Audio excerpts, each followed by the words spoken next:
पाकिस्तान में कौमी और सूबाई असम्बलियों के इंतखाबात के नताइज का ऐलान होना शुरू हो गया है। इलेक्शन कमीशन ऑफ पाकिस्तान ने आज रात तकरीबन 2:45 इस हवाले से ऐलान किया और पहले 2 हलकों के नताइज का ऐलान किया। इससे कबल शाम 5 बजे जब वोटों की गिनती शुरू हुई तो उसके बाद ये तवक्को की जा रही थी कि अगले 2 से 3 घंटों में जो है नताइज आना शुरू हो जाएंगे, लेकिन इलेक्शन कमीशन ऑफ पाकिस्तान की तरफ से कोई ऐलान ना किया गया और तकरीबन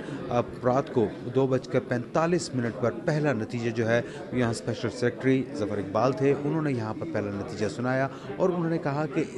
इंटरनेट बंद होने की वजह से इंतखाबात के ऐलान में जो है वो ताख़ीर हुई। हालांकि इनका कहना था कि इससे पहले जो इलेक्शन कमीशन की तरफ से कहा गया कि जो इनका EMS सिस्टम है वो यहाँ पर बिल्कुल भी डिपेंड नहीं करता इंटरनेट के ऊपर और उनको नताइज बर वक्त मौसूल होंगे, लेकिन रात को 2:45 पहला नतीजा मौसूल हुआ और उसके बाद जो है अब नताइज का ऐलान ऐसा ऐसा किया जा रहा है। अब तक कौमी असम्बली की 2 नशिस्तों का ऐलान किया गया है जहाँ पर आज़ाद उम्मीदवार जीते हैं और इसी तरह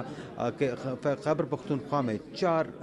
जो है वहाँ मुख्तलिफ नशिस्तों का ऐलान किया गया है जहाँ पर आज़ाद उम्मीदवार ही कामयाब हुए हैं। इस वक्त ये तमाम तर नताइज जो है मुख्तलिफ इलाकों के वो हासिल हो रहे हैं और इनका जो है ऐलान किया जा रहा है इलेक्शन कमीशन ऑफ पाकिस्तान की जानिब से, लेकिन इस इंतखाबात की शफाफियत के ऊपर जो है मुख्तलिफ सवालात हो रहे हैं कि इस कदर ताख़ीर से इन नताइज का ऐलान क्यों किया जा रहा है।